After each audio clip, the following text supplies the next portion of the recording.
The swoosh herd. Round the world, Nike's bold move. Folks, gather round. You need to hear this. The news is big, huge. Nike, yes, Nike. The brand of champions, the purveyor of just do it, might soon be saying just did it to America, as in leaving. Can you believe this, patriots? Our beloved sneakers, gone. This isn't just a rumor, people. It's a potential earthquake, a seismic shift in sportswear. Nike is reportedly considering, yes, packing its bags, taking its swoosh elsewhere. All because of, well, politics. Specifically, those pesky tariffs. The ones meant to make America great. Apparently, they're making Nike late for the exit. The implications are staggering. Think about it for a moment. An American icon, a global giant, potentially abandoning its homeland. This is more than just business. This feels personal, doesn't it? Like a breakup via press release. Nike, how could you? Or perhaps, how could we? Let this happen, I mean. The shockwaves are already hitting. From Wall Street to Main Street. Everyone's asking the same questions. Will they really go through with it? What does this mean for jobs? For our national pride? And who, oh who, is to blame? Spoiler, it might be someone. Someone with a very particular hairdo and a love for import taxes. Tariff tremors. The real reason Nike's lacing up to leave? So, what's behind this dramatic move? Why would Nike even consider this? One word, folks, tariffs. Those hefty, unavoidable tariffs imposed by the former president. President Trump, you remember him? He was a big fan of tariffs. He slapped them on everything, like a toddler with stickers. Now the bill is coming due. These tariffs, you see, are taxes. Taxes on goods entering America. Many Nike products are made overseas, in places like Vietnam and China. So when they enter the US, boom, tariff time. Extra costs, costs that Nike has to pay. Or, guess what? You have to pay. It's a lose-lose for someone. Usually it's your wallet. Nike has been grumbling. Not so subtly, mind you, they've talked about external uncertainties. That's corporate speak, folks, for these tariffs are killing us. They've already started raising prices, a little warm-up perhaps, for the main event leaving. It's a desperate measure, surely, but desperate times, right? The company faces a tough choice. Absorb the rising costs, which means lower profits, sad, or pass them on to consumers, which means pricier shoes, angrier customers, or option 3, find a new home, a place without these specific tariffs.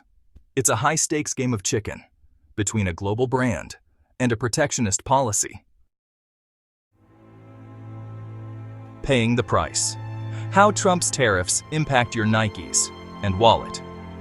Let's discuss your footwear and those stylish Nike trainers you love, the ones that make you feel unstoppable. They're about to get pricier. Thanks to these tariff policies, Nike has confirmed it. Price increases are on the way. Soon, as early as next month. Prepare to spend more. How much more, you ask? It's not good news. Shoes over $100? Expect to pay up to $10 extra. Those premium ones over $150? Another $10, please? Even some apparel and gear will see price jumps by as much as $2 to $10. It all adds up, doesn't it? Now, Nike says some items are safe. Your beloved Air Force Ones. They'll stay the same price. For now. Kids' items are also spared. And the iconic Jordan brand. They're too cool for price hikes. Anything under $100? You're probably safe, bargain hunters. But for many popular items, prepare for the tariff tax. This isn't Nike being greedy. Okay, maybe a little. They're a business, but they're also reacting to a challenging economic climate created by these import duties. They call them price adjustments. A very polite term, I think, for passing the cost. The cost stops with you, the American shoe wearer. The domino effect. Other retail giants feeling the tariff pinch. And it's not just Nike. This tariff issue is spreading, like a political fashion statement, a really bad one. Other major brands are feeling the heat too. Adidas, Nike's main competitor, is also adjusting prices. Puma is also increasing prices. It's a widespread issue. The entire sneaker industry is affected, but it doesn't stop there. This isn't just about athletic shoes. Big retailers like Walmart and Target, your go-to store, they're also feeling the pressure. They might have to raise prices on all kinds of everyday items. Your groceries, your electronics. Nothing seems to be spared. Even tech companies are concerned. Apple, the maker of popular gadgets, they might pass on the costs too. Your next iPhone could be more expensive. Thanks to these tariffs, toy companies like Mattel, even they are not immune. Amazon, the everything store, is considering price changes. It's a tariff tidal wave. This shows the scale, the significant impact of these policies. When so many companies are struggling, you know there's a problem. They all depend on global supply chains. Manufacturing here, there, and everywhere. Tariffs disrupt that, a very costly disruption. And who ends up paying? You guessed it, again. Section 5. Code Orange. Trump's volcanic reaction to Nike's disloyalty. Picture this, the Mar-a-Lago breakfast buffet. Trump catches the headlines. Nike might leave America. Coffee, undoubtedly beautiful coffee, spat across the perfectly set table. Aides scramble, toast flies, the famous temper ignites, faster than a rocket man's missile. Oh, the humanity. Or lack thereof. The tweets would be legendary. Caps lock engaged, of course. Ungrateful Nike, he'd type. I made them rich, so disloyal, they will beg to come back. Sad. Lots of exclamation points. He'd probably call for a boycott. Another one, they're his go-to move. Tell his followers to burn their Nikes. Again, hope they bought extras. He wouldn't blame the tariffs. Oh no, never the tariffs. Those are perfect, the best tariffs. Everyone agrees, the best. He'd blame Nike's wokeness. Or maybe Colin Kaepernick. Somehow. It's always someone else's fault, a masterclass in deflection. He'd say Nike was failing anyway, and that America doesn't need them. We can make our own sneakers, mega sneaks, the sheer theatricality of it all, the righteous indignation, the claims of betrayal. It would be a multi-day media storm, fueled by his every utterance. His base would rally, naturally, declaring their undying loyalty. To him, not to some shoe company. It would be a spectacle, folks, a true presidential meltdown. Popcorn ready. Section 6. Nike's next move, risks and rewards of leaving the USA. So, what if Nike actually did it? Packed up their swoosh and said goodbye to the USA? What would that mean for them? It's a huge gamble, folks. A real Hail Mary pass. The American market is massive. Losing goodwill here? Very costly. Brand image is crucial, especially for a brand like Nike. Think about the logistics, moving operations and supply chains. It's not like moving your apartment. This is a monumental task, finding new manufacturing hubs and dealing with new regulations. The costs would be enormous, at least initially. They'd have to be certain that the tariffs are worse. Then there's the backlash. The Buy American crowd would have a field day. Nike could become a pariah in the very country of its birth. That's some serious brand damage. Sales could plummet in the US. Competitors would jump in, ready to fill the void with their own patriotic sneakers. But what about the rewards?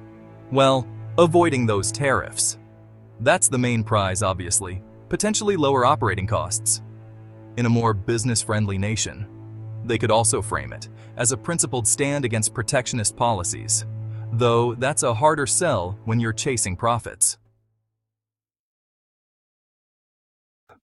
Section 7. The Consumer Crunch. An ode to overpriced Air Jordans. Let's focus on you, the American consumer, the unsung hero in this story, the one who bears the cost. If Nike hikes prices significantly, or, heaven forbid, exits, your choices become limited, and your wallet feels the strain. Those new Air Jordans? They might turn into a luxury. Inflation is already a challenge. We all notice it at the checkout. Tariffs just add to the burden. More expensive shoes mean less money for other essentials or desires, like groceries or rent, or maybe less trendy shoes. It's a ripple effect, starting with trade policies, ending with your bank account. Brand loyalty is peculiar. People love their Nikes, but how much will they pay? For that swoosh, that status? Everyone has a limit. Maybe you switch to Adidas, or New Balance, or Skechers. Okay, maybe not Skechers. The market will adjust somehow, but it won't be easy. And if Nike products become rare, if they cut back their US presence, welcome to the gray market. Scalpers will thrive. Limited editions will become legends. It's a sneakerhead's nightmare, all due to a trade conflict. That escalated quickly. It makes you consider going barefoot. Almost, but not quite. Section 8. America Last? The economic scorecard of a trade war tantrum. So, what's the overall impact? The grand economic takeaway? If a giant like Nike leaves, or even just raises prices significantly, it's a bad look for America. Are we still the land of opportunity, or the land of pay up or get out? It sends a chilling message to other international businesses considering investing here. Jobs, jobs, jobs, that's always the political mantra. But tariffs can be job killers. If companies can't afford them, they might scale back US operations, or like Nike, think about leaving. That means American jobs lost. In retail, in logistics, in marketing. Not exactly winning, is it? Sounds more like an own goal. This whole saga highlights the complexities of global trade. It's not a simple us versus them. Supply chains are interconnected. Mess with one part, it all wobbles. Protectionism sounds tough, but it often backfires spectacularly, hurting your own consumers and your own businesses, like a self-inflicted sneaker to the face. Ultimately, who benefits from these endless trade wars? It's a question worth asking as you stare at that higher price tag, or wonder where Nike went. Is this making America great, or just making things more expensive? And a lot more dramatic. Stay tuned, folks. This isn't over, not by a long shot or a long run.